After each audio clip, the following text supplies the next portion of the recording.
Welcome back, folks, to the WP-Tonic This Week in WordPress and SaaS. This is episode 695. Yes, my tribe, we're getting close to the big 700. You've listened to us 700 of these shows, tribe. We've got a great guest. I know I tend to say this, but I've been following our guest's YouTube channel and I've learned a lot from him.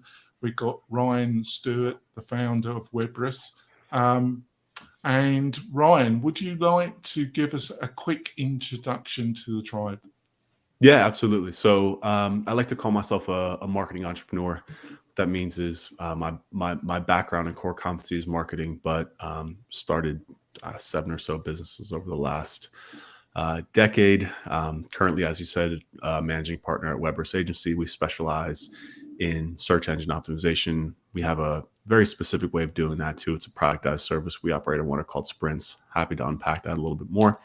Also have a company called the Blueprint Training. We actually take that process and we sell it to other agencies as a coaching and training and consulting business is also very good. And then I've got my hands in a couple of other businesses as well. So everything that I do is focused around marketing. So yep, happy to dive into all of those topics. Yeah, Ryan's a true marketing SEO expert and a real one at that. Got my great co-host. I've got Andrew Palmer. Andrew, would you like to introduce yourself to the tribe? Sure. I'm Andrew Palmer from Bertha.ai. We have developed an AI copywriting system, WordPress Assistant. So you write where you work if you're building content within WordPress. And that's about it for me. That's great. Before we go into the main part of this great interview, which I've been personally looking forward to, we got a couple of messages from our major sponsors of this show. We'll be back in a few moments. We're coming back, folks. Got some great goodies, got some great deals from some of our sponsors. Also got great lists of recommendations of WordPress plugins and services. Where do you go to get all these goodies? Well, you go over to WP-Tonic/recommendations and you find all the goodies there. So Ryan, let's go into it. So first of all, the founding story. How did you get into the crazy world of online marketing and SEO? To say the Wild West is a slight understatement, isn't it? Yeah, absolutely. I mean, and when I got back in 12, 13 years ago now too, it was really the Wild West. It's actually very similar to, I think, what we're seeing a lot now with crypto, NFT, Web3 type stuff. It was before companies really fully believed in the power of the internet. I mean, God, I've got some stories about when I was first trying to sell services back in the day and companies were like, no, we don't really see the internet as a thing. That's never going to be we're not going to bother with that. It's bad. It's only the kids are using it. But I graduated college in 2008, and I took a job at a very large consulting company called Deloitte, and I hated every second of it. And while I was working at that job, I kind of figured out that I could put in an hour's worth of work and do my 8 hours of the day, and I could spend the rest of the 7 hours searching the internet. And I was looking for other opportunities at that time and stumbled across the infancy of, this was back when it was called internet marketing too. Now it's digital marketing. It's a little bit more professional, but this is back when, banner ads and email lists ran the internet. And I got trapped in a couple of those, make money from home type funnels, and eventually stumbled across internet marketing, SEO, very infancy of social media marketing. And it really piqued my interest. And I just dove in, became obsessed, started building my own WordPress sites, created a blog, started getting some traction and just learning it, because back then they didn't teach it. Not only did they not teach it, but companies weren't really that hot on it. But through that experience, I shared a lot of it on a blog back then and was able to pick up a couple clients on my own and kind of hit the ground running from there as an SEO consultant. Agency, started working with small businesses, and things just snowballed there over time. And I've been very fortunate to be able to build a number of companies and a very successful career off the back of what was a internet search back in the day. Yeah, that's great, Ryan. I just want to point out to the tribe, I get a lot of SEO experts pitch to come on this show. I actually approach Ryan personally myself because I'm really impressed with your content, Ryan, and your down-to-earth approach to all this. Over to you, Andrew. Yeah, I'm interested to see somebody that actually admits to being an SEO and willing to go on to put it onto a podcast, because that's how I started in this business, is SEO. You know, I had a CD printing company and I managed to get it to #1. Well, it's not about me, I know, but, you know, then I thought, right, I can be an SEO expert and put it out there. And yes, built a successful business on the back of that. But how do you deal with the negativity of being treated basically like an attorney or a real estate guy and saying, you're telling me lies, guys, you know, prove it, you know, I'll tell you what, get me to #1 and then I'll give you some money. How do you deal with that kind of aspect that clients? I mean, first and foremost, you know, as a content creator on the internet, I've developed very thick skin. Other people's opinions and nonsense, I could give, pardon my French, 2 shits, right? Sure. If you don't pay my bills, I don't really care what you have to say. So with that being said, when it comes to clients, though, that's a whole different story, right? But in this game, results and track records speak for themselves, right?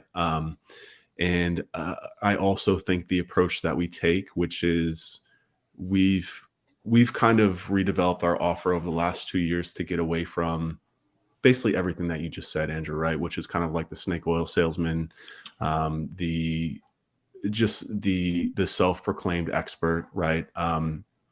We've gotten away from that by getting off of this concept of 12-month long-term contracts, and that like SEO is like a nonstop process when we already know that you do 2 weeks of work as an agency and then you bulk a lot of it up front, right? Then it's just content development and link building after that for the most part, for most websites, right? So we've moved to what we call a productized service, which is we call SEO sprints. So we've really, you can't put us on a 12-month contract. We don't want to do it just because it's really not a good symbiotic working relationship for either party, unless you're a massive enterprise website like Target.com, who just needs constant maintenance, constant technical work. But that's not the case for 99% of the websites on the web. It's really, really, really just about building a good experience from a web point of view, right? That has content, targeting the right keywords with the right intent, all that type of stuff, and continuous development of content, and then continuous promotion of your website to get on other websites as link building or PR activities, right? It's not overly complicated. We take a very no bullshit approach to that. And it's been very successful for us. You know, we've been able to go against the grain when it comes to our pitches, and just the way that we sell and do everything. It's very open. It's very honest. It's very kind of anti-SEO establishment. And you see that in a lot of our marketing and advertising as well. Sure. So, first and foremost, results speak for themselves. Like I said, I think if you don't have the pedigree or the track record, then it's easy to fall into that trap. But we do. I've been doing this for a very long time, and it's not just about me anymore, which is the best part about it. It's about the team. It's about me bringing in better people who share a passion for it. It's funny, actually, I don't consider myself an SEO. I almost kind of, maybe to like you, Andrew, right, is that just because you know the skill, that's a skill, but that's not what I do on a day. I haven't done SEO in probably 7 years. Like I to be honest with you, I bring in teams of people who are passionate about it, who want to continue learning about it. But I build businesses. I build teams of people. I build culture, and I build demand through all types of marketing. SEO is only one facet of that, but it's not what I spend my time doing on a daily basis. So when people call me an SEO, I tend to correct them and I say, no, I'm a marketer, or I'm a business owner, I'm a leader, I'm an executive. It's what I'm trying to step into as the next role. SEO has been great to me. It's helped me get to where I am. It's helped me make a lot of money. It's helped me build businesses. But at the end of the day, that only takes you so far, as you know, Andrew, right? So it's kind of like if somebody came to you and you're like, oh, Andrew, you're an SEO. You're like, no, I don't know. That's not what I do. I know how to do it, but that's not what I do. You know what I'm saying? No, exactly. And the reason I don't do it is because there are, like you have found, by being a leader, you can actually source the people, train the people in your philosophy rather than methodology. And your philosophy is very open, and it's being honest about what you're doing and what you can achieve. And then you become the business leader and the business builder. So you get a reputation as an individual, as a business builder. That then brings the work in. You then farm it out to whoever is working within your team, and they get on with it, and they make a success of them. I think that's a great attitude for a business owner to have, is that I'm here to grow the business. I'm not here to actually do the work, because that's why I want the business. So Ryan, so let's remove the word SEO and let's say digital marketing. So sure. In your opinion, what have been some of the biggest changes in digital marketing over the past 18 months? that have come on your radar that you think are interesting or important? For sure. I think every day gets more competitive. More competitive, more people, rising costs, plus all the stuff that happens in the market and COVID, all that's fun stuff too. But it's really just continuously rising costs, which to me means continuously getting better and better at it. Really how I spend most of my time from a marketing point of view is content development and offer design, right? It's making sure that we are continuously as a business creating marketing offers that our audience wants to take action on, right? In that life cycle, we used to be able to run an offer for advertising with whatever you want to, however you want to run that offer, right?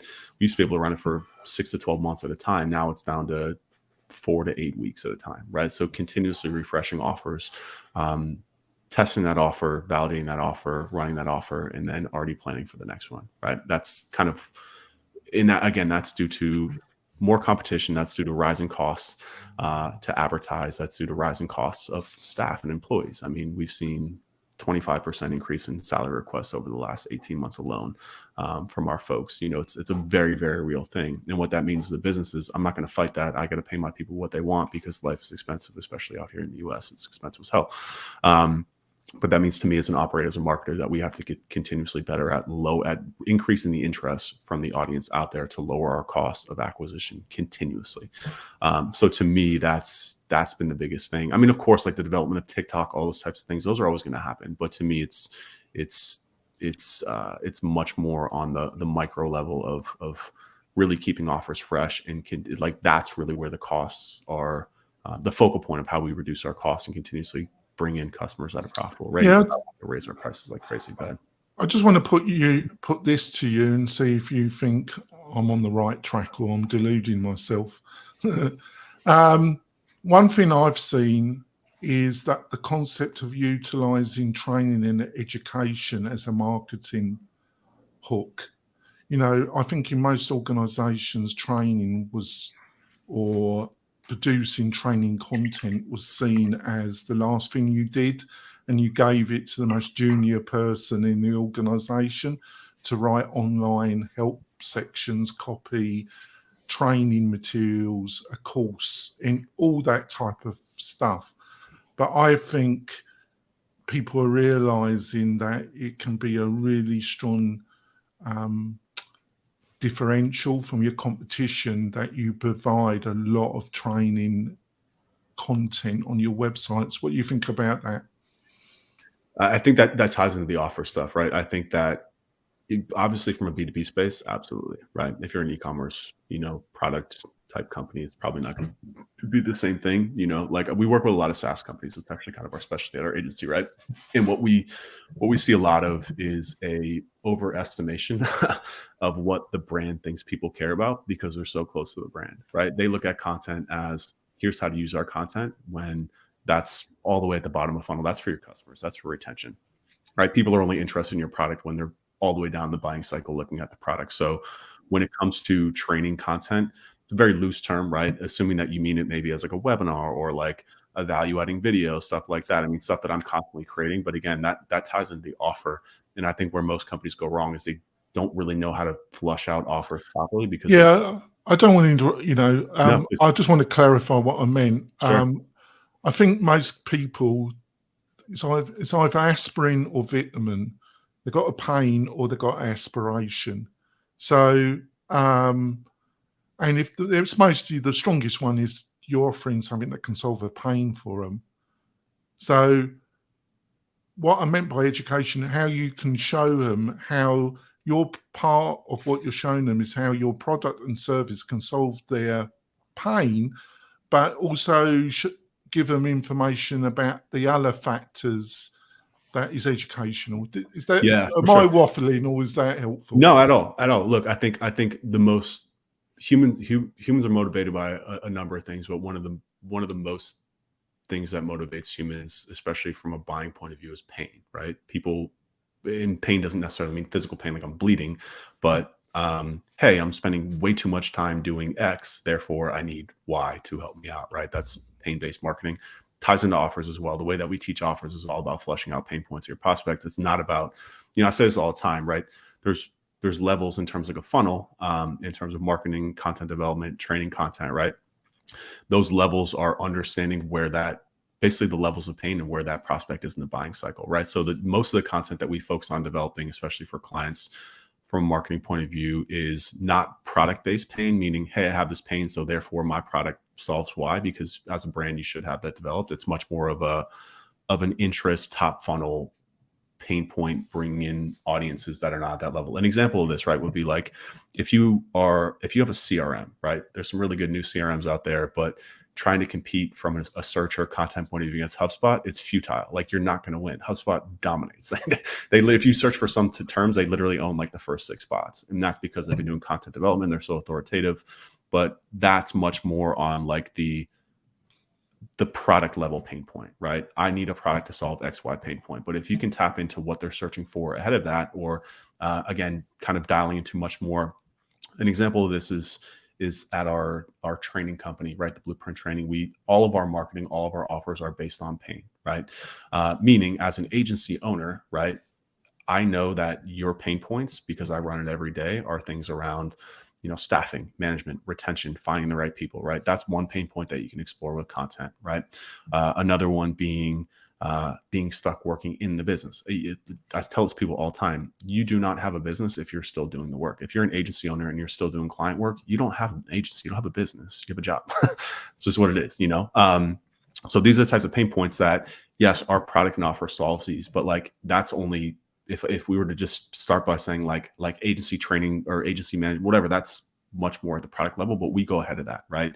And this also ties into why I think SEO is not the most powerful tactic anymore, because so many of these things people aren't actually searching for at the time, right? Like, because you just have a pain symptom, you don't know what the solution is, right? So you can't actually go to Google and search for it. So this is why content development is so important, because we want to get to people before they search for a HubSpot, before that they've identified that a CRM is the solution or that HubSpot is the solution. That's mid-bottom funnel marketing, right? And that's why so many companies lose, is because they just go out and they assume everyone cares so much about their product, or that they already know about their product, that they're searching directly for that, or looking for that solution. So it's tapping into that at a much higher level. And the training content that you said, like, for example, would be creating content that's much chunkier, much more in depth around that pain point before they know that they're ready for a CRM, or before they know that they want to. Well, I kind of think there's a kind of blend, isn't there? We need to go for our break. It's been a great first half discussion. We'll be back in a few moments. See you soon, folks.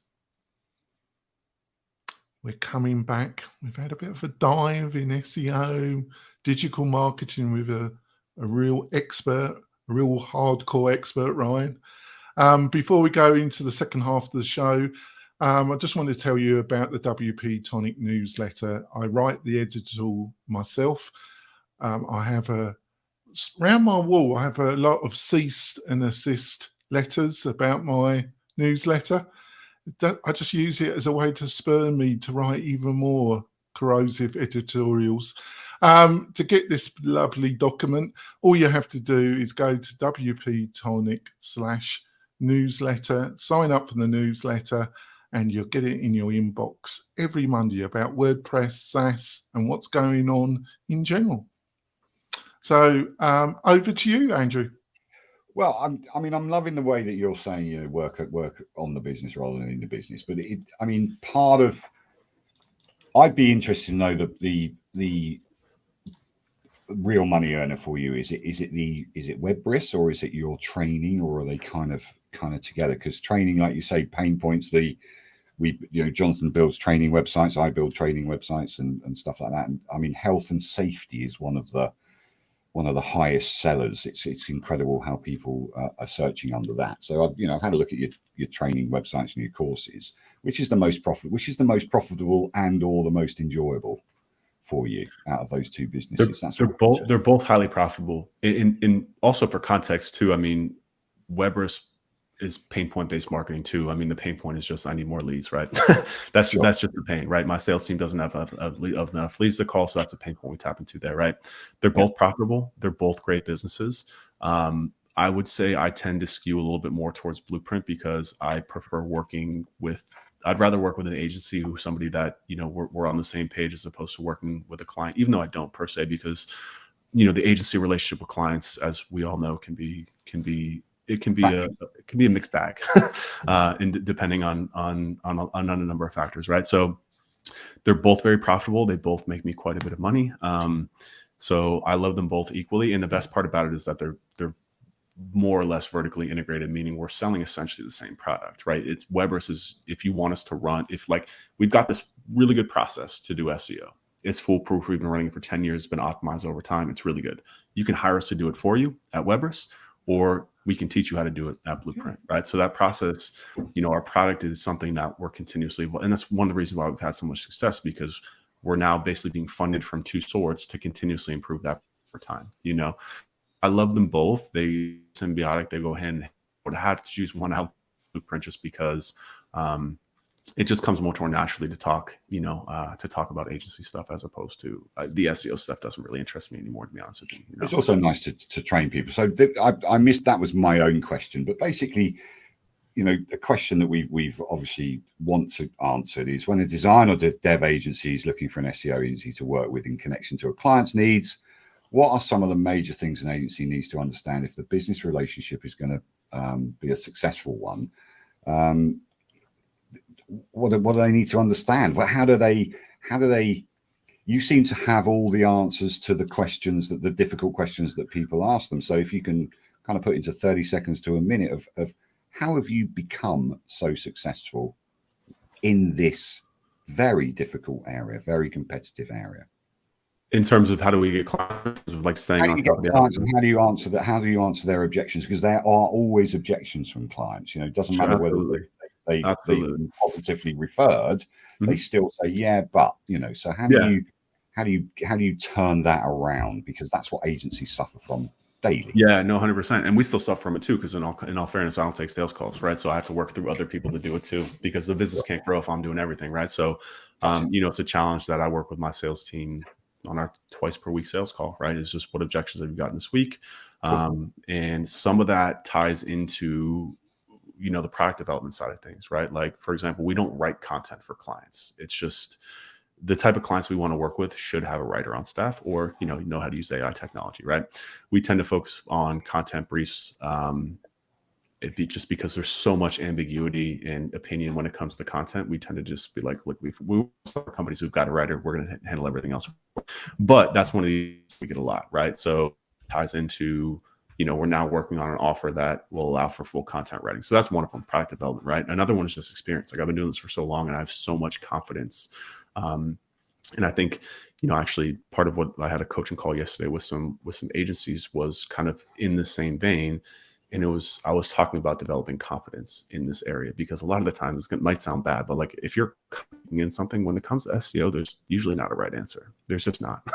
Like, Google is an AI algorithm that Google doesn't even know the answer to the questions, right? But like, based on experience and based on track record, I can confidently speak about it to give my clients the peace of mind that their money is safe, their investment is safe with us, right? And that's so much, again, based on our track record, based on our process. You're basically betting on the process. You're not really betting on anything else aside from that. You're betting on the fact that if we do these things repeatedly over and over again, our track record's proven that these are going to have the right results, right? And there's no way to validate that from Google or anyone else. So go ahead, Jonathan. Yeah, sure. So it's kind of linked, you've run a number of successful online businesses. And I think in your video, lessons learned from running 4 agencies, could you share some of the 1 or 2 key lessons that you've learned in running these agencies that you could share? Because our audience are mostly freelancers, agencies, or SaaS entrepreneur, bootstrap SaaS entrepreneurs. That's our audience. So maybe you can give us like 1 or 2 major things you've learned in running and selling these businesses. I think that would be really helpful, Ryan. 100%. So number 1 is positioning, right? And that's all about the who. Who are you targeting? If you try and be a jack of all trades, you're going to be a master of none, right? Like, we've honed in on software companies because they align with a lot of how we operate and how we work in the language that we speak. But it could be roofers, it could be whoever, right? And there's a number of different ways to dial in on that position. It's actually one of the things that we coach heavy on the Blueprint. But especially if you are stuck in that freelancer stage, if you're stuck doing the work, it's because you can't work with an e-commerce site and then a lawyer and then an AI writing company, because they all have different nuances to the type of campaign, and it's basically like trying to build a service on top of service. It's way too much work until your agency gets to the point where you can bring in people to help out with that, right? So number one is positioning. Number two is process. Like, is if you don't have processes that are scalable and repeatable, you're going to go off the rails. And that also ties into the fact that if you're not working with a singular type of client, especially when you're younger, you can't build processes, which is why you're stuck working in the business, which is why you can't retain and find the right employees, which is why your margins suck, right? Which is why you're running around nonstop working all the time, because you don't have processes to dictate that. And that's partially tied into the who, right? And number three is marketing. Like, most agencies don't market themselves. It's almost ironic. Like, you're a marketing agency, but you don't market yourself, right? And again, shoes, isn't it? It's it's exactly that. Yeah. And that's usually a symptom of the fact that they don't have the time to do it. So they just don't. And that's a symptom of lack of positioning. That's a symptom of lack of processes, right? And then, of course, people too. Like, people's really the final part of it. As part number four, there is just, you can't do it yourself. If you do, then you're a consultant or you have a job. And so many agencies take offense to that. And it's good, because I love rubbing people the wrong way a little bit. But it's a fact. Like, if you are taking client calls, if you're taking sales calls, so many agencies are true, like, yeah, I don't do client work, but I'm taking sales call. I'm like, that's a job. You're a salesperson. Like, you know what I'm saying? Like, you need to be able to step all the way back. I mean, look, I agree with you, Jonathan. There's nuances. I just got off a sales call for Blueprint. I'm happy to jump on calls and help close out, but it's not my job. Well, I'm the Rainmaker of my agency. I'm the one that produces the content, the SEO, does the SEO. I don't do the work in my business is very modeled similar to yours. We're a productized service, a hybrid, but I consider my role as the Rainmaker. My role is to produce content, do the SEO, and bag the clients and provide leadership and process to my team. So that's a little bit different, right? I mean, do you guys have a sales team, a sales model? Or is it all self-checkout? You're looking at him, but I don't do. I have project manager, and I have another member. Small piece of advice. I mean, I agree with you, right? Like, I tell people all the time, because they're like, okay, well, I pulled myself out of everything. Now what do I do? And I tell you, well, it's your role to be a content creator, basically. You know what I'm saying? Like, literally, because I agree. Like, there's, I have a full-time writer, full-time video person. I have all these full-time people that help out with content, but it's still ultimately my role, because it's not only what I do best, but it's ultimately how the business is going to grow. But at the same time, like, we operate on a sales model. Like, it's just how we are. And if it was my calendar that was out there, like, I wouldn't be able to do this. I'd have 5 sales calls a day, and that's just the calls. That's not talking about the follow-ups, the contracts, the proposals, like all that type of stuff, right? So, there's different types of sales models. At the Blueprint's a little bit different. We don't do proposals. It's usually one call closes. I could take those calls, but again, then I can't focus on the other things in the business as well. So it's a common, trust me, Jonathan, it's a common rebuttal I get all the time when I work with agencies. People often get a little bit ruffled because they think that they have to sell, or they're the only one that can sell, but it's not the case. I totally understand your position. I'm not saying it's right, wrong, or indifferent. I just think I totally understand, and I actually do agree with you. I just think it depends on where you are and how, what are we doing for time? I think we're going to end the podcast part of the show, but Ryan's been really generous. He's going to stay on for our bonus content, which you can watch on the WP-Tonic YouTube channel. You'll be able to watch the whole interview plus the bonus content. I've got a couple of really good questions. I'm sure Andrew's got some more as well. Ryan is a true marketing expert, digital marketing expert. So, Ryan, what's the best way for people to find out more about you and your thoughts and your inspiration, Ryan? Check me out on YouTube, Ryan Stewart. I publish there quite a bit. Got a couple channels now. We got the agency Blueprint channel, but my personal channel is where I share most of my insights. I tend to talk about what's going on in my businesses at that time. Nothing specific, but bunch of stuff about entrepreneurship, growth, marketing, stuff like that, stuff I'm seeing right now, all that type of stuff. So YouTube is definitely the best. Yeah, it's a very good channel, and I will make sure it's in the show notes, tribe. Andrew, what's the best way for people to learn more about you and what you're up to, Andrew? Well, go to bertha.ai. We've got a couple of big blog posts coming out at the moment because we just improved the engine. So that's really cool. It's an exclusive to WP-Tonic. So I'll be writing about that. But you can find me at Arnie Palmer or Bertha AI on Twitter. And obviously, I'm around on podcasts, so you can get hold of me there as well. That's great, Andrew. So please go over to the WP-Tonic YouTube channel. We've got a load of content on there. It's great stuff, and the channel's been growing. Please go over there and subscribe and support the tribe. We'll be back next week with another expert like Ryan, another great interview that hopefully will provide value to you. We'll see you soon, folks. Bye. On to bonus content. So I always ask this question at the start of the bonus content. You know, the truth is, you know, we like to celebrate our successes, but the truth is, if you've got a wise head, you learn the most from your mistakes, and your biggest mistakes tend to stay in your memory. I don't know if you agree, Ryan. What have been, is there any kind of big SEO digital marketing mistake for a client or for yourself that you like to share with the audience that you learned a lot from? Client work, man. I haven't been involved in client work in quite a bit, but the biggest mistakes that I make now are always around people. We're constantly bringing people in, full contractors, stuff around that nature. People are always a wild card. They're tough to read. They tell you one thing, you get them in, they do another thing. It's usually mismanaged expectations, a whole bunch of things. I mean, I made a ton of errors. Like I'd be the first to admit that hiring is not my strong suit. I've made a lot of errors when it comes to people. It's wasted a lot of time and a ton of money as well. How, on reflection, what are some, I'm sure it's a totally ongoing process, but what have been some of the key lessons you've learned around that, and how have you tried to improve on that? Yeah, I mean, some key lessons is, I'm not an impulsive person per se, but like, you know, I'm very quick to make decisions, right? I don't need a lot of time to make a decision. And that has been probably my biggest downfall, is not even vetting the people in terms of background stuff, but just, you know, now we put people through much more. We pay people. I'll basically pay you half your salary for a month to go through a training process. And now instead of hiring one person, we'll hire 3 and invest into that. You know, I'm willing to burn money up front as opposed to, you know, once you get somebody in, they're tougher to get out. So we'll invest quite a bit of money now in terms of a 2-week trial period. And we have this whole 30, 60, 90-day training process now that we'll put people through.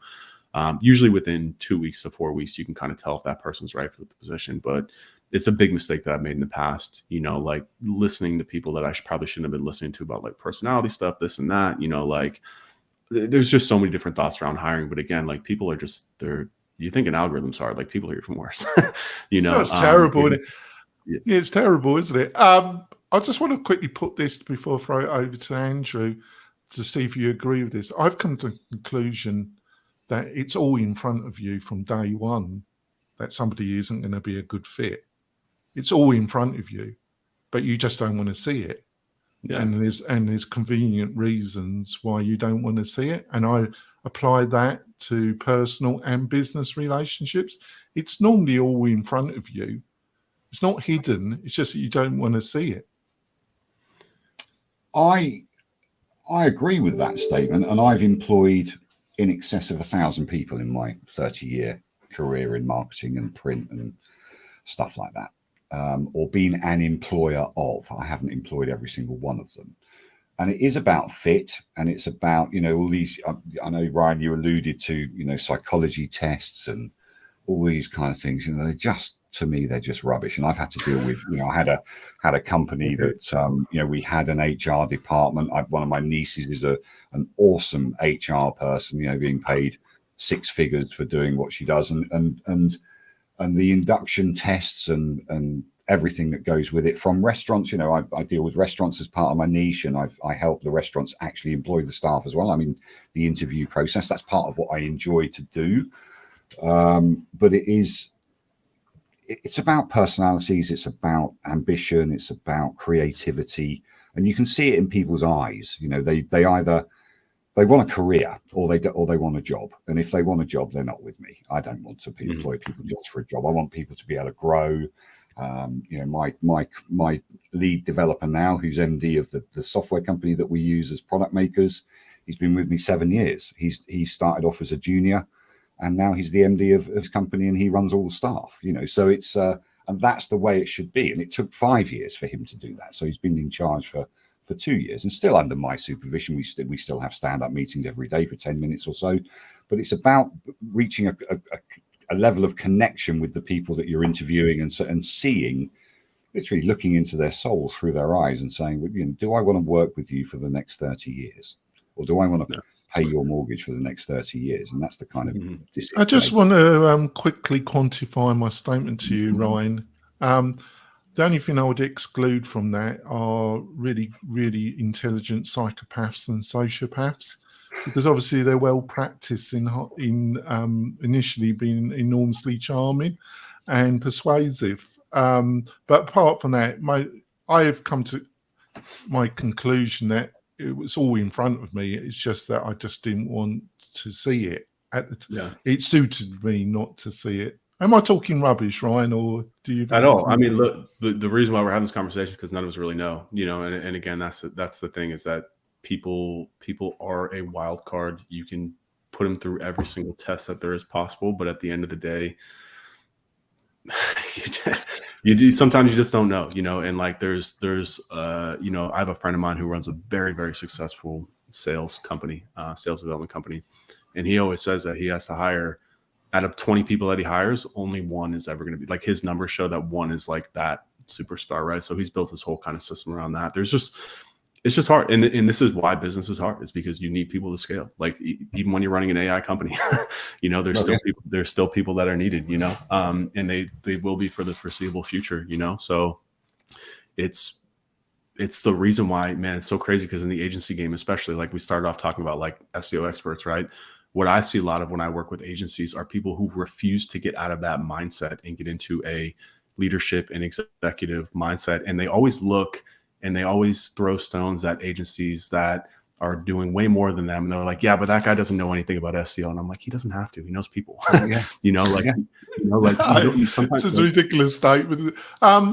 Just about one of your other videos about, you know, obviously we've gone through COVID. You know, things are opening up, but you did a video about hiring remote teams and some of the struggles and some of the things that you've learned.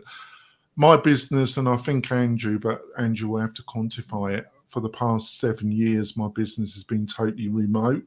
I work from home and my people are US and internationally based.